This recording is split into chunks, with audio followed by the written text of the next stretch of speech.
وكده عملنا احلى واجمل واطعم الكشري المصري الاصيل في حله واحده، لا دربكه حلل ولا اي حاجه من الحاجات دي، كله في حله واحده.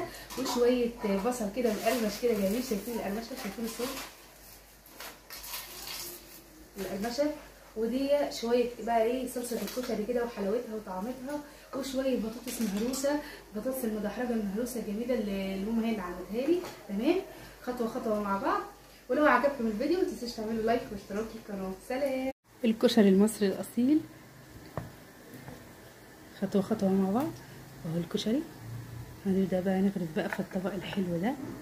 تمام، نجود كده لتحت.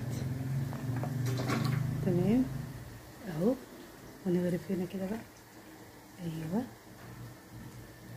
غرفنا الكشري.